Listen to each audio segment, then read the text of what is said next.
Welcome back. Today in our Sunday Spotlight, we're learning about a great organization helping Hartford students to get their college education. Joining us from Hartford Promise are its president, Richard Sugarman, Jordan Green, director of Reaching Back High School Services at Hartford Promise, and student Chanel Johnson, who's sitting here to my right. Thank you all for being with me this morning. Richard, I want to start with you. You're one of the founders of this organization. For people who aren't familiar with it, tell us how it works. What's the criteria and what do you try to do? Hartford Promise is an exciting, inspiring program, and it's all about Hartford. In order to become a Promise Scholar, you have to do 4 things. You have to live in Hartford, you have to go to a Hartford high school, you have to have a 3.0 GPA or better, 93% attendance or better. Every student who does those 4 things gets a $20,000 scholarship, a very generous scholarship, to go to any college, university in the country. In addition, they get all of our supports and services, which you'll hear from Jordan in a little bit. So it's not just the scholarship, it's the scholarship and supports to help students be successful. We want more college graduates from Hartford. We currently have over 500 Promise Scholars, going to 90 different colleges all over the country, and you're going to hear from a great one in just a minute with Chanel. Yeah, Chanel getting a chemical engineering degree from UConn with the help of this. Pretty impressive stuff. You just passed your 1,000th scholar. That was the big news recently. We've been doing this for 8 years, so 8 classes of scholars, and we've reached more than 1,000 Promise Scholars during that time. So a very exciting milestone, very big milestone. Before we talk to Chanel about what she accomplished, I want to turn to you, Jordan. Tell me about the logistics of this. So you're dealing with these high school kids in your role. What are you doing for them? What are you offering? What happens from your perspective? Well, the goal becomes to provide resources, tangible resources that the students could use to promote the college-going culture across the city of Hartford.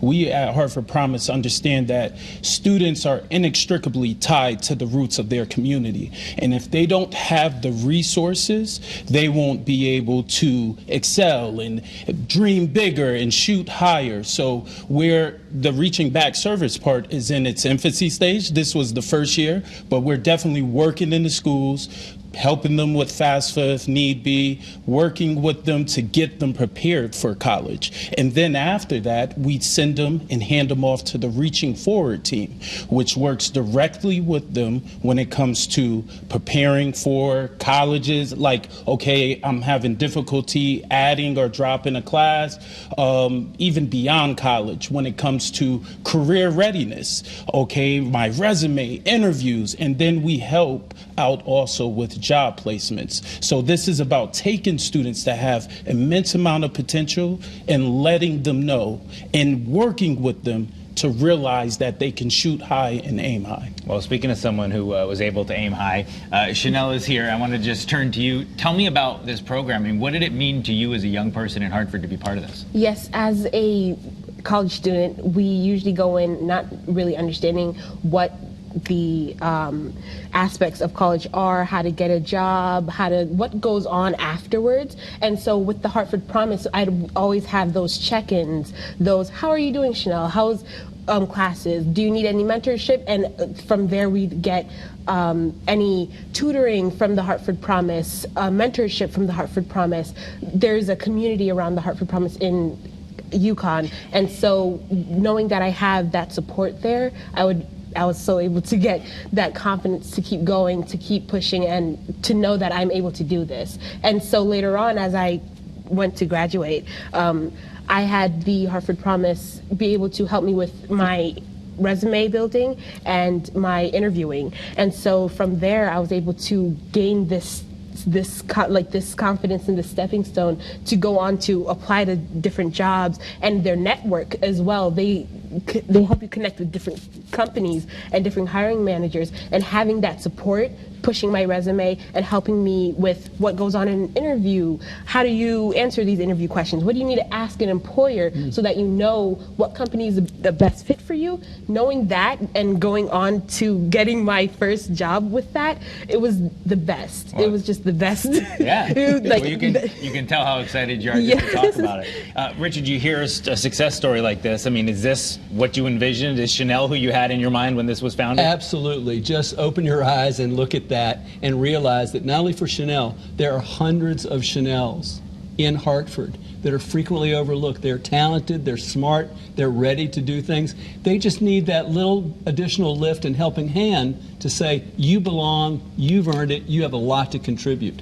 Chanel is a great example. She's going to be working at Electric Boat and in chemical engineering. So yes, Hartford produces a lot of extraordinary young people. And when you talk to these people in high school, Jordan, I mean, Richard talked about those 4 things that they have to maintain to be in the program. Is that, obviously those are things that we want kids to do, come to school, get good grades. Is that a big driving force? Are they saying, I'm in this program and I want to be part of this? Well, you're getting varied looks at, is it a pillar or is it not for it? Because not everybody is going to go to school.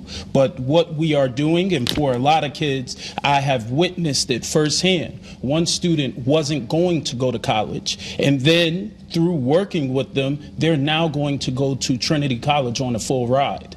And it was through the hope that is provided. But Hartford Promise is here as a pillar in the community, but to work with others in the community. This can't happen alone. When you look at Chanel and the success that happened there, it took businesses coming in, working with us. It took colleges being able to see the potential, and we're hoping that we get more people to surround and work with our Hartford students, because there is an immense amount of potential here. There are more Chanels out there. And we only have about 15 seconds left, but if somebody is thinking maybe they want to get involved, obviously you tell them do it. Yes, of course, always. Yes. There's more Chanels out there, you think? Yes, and there's the help and the community around the Hartford Promise. It provided that support that, oh my gosh, I can go to college knowing that I have this support system, I have these resources, and just I have this confidence now. Chanel Johnson, Richard Sugarman, Jordan Green, thank you all for being with us. And if you'd like to donate or learn more about Hartford Promise, head to hartfordpromise.org. Now, at the end of our show today, I find few things as dreadfully boring as a news anchor talking about themselves. But if you'll just indulge me for about a minute, I want to tell you about something my family did over the past few years that some of you might consider doing as well. It started back in the spring of 2019 when we signed up to be a sponsor family with the Coast Guard Academy in New London. We first met our assigned cadet, Michael Dankworth, as he finished his brutal swab summer and began his freshman year. He's from Scottsdale, Arizona, so when he had a few hours of leave, he couldn't just head home for some home cooking, so we'd pick him up and bring him back to our place. It started with a few hours of Mike relaxing away from the academy, and pretty soon it turned into him joining us at sporting events and on ski trips. He became a member of our family. This past week, we joined his real family at his graduation as he became Ensign Michael Dankworth, and he prepares for his first assignment on a Coast Guard cutter based in Hawaii, where I sure hope he has a guest room because the Parkers are definitely coming to visit. It was a wonderful experience, and the Academy has more cadets looking for sponsors than families willing to do it. It's a great way to give back to your country and support some great young men and women. And trust me, when you get to graduation, you'll be a proud sponsor parent watching your cadet accept their commission. I hope you'll consider signing up. If you want to learn more about the program, the website is right here on your screen. That is CT23 for this week. CBS Sunday Morning is coming up next. Have a great rest of your weekend. We'll, of course, meet you back here in Studio A next Sunday morning.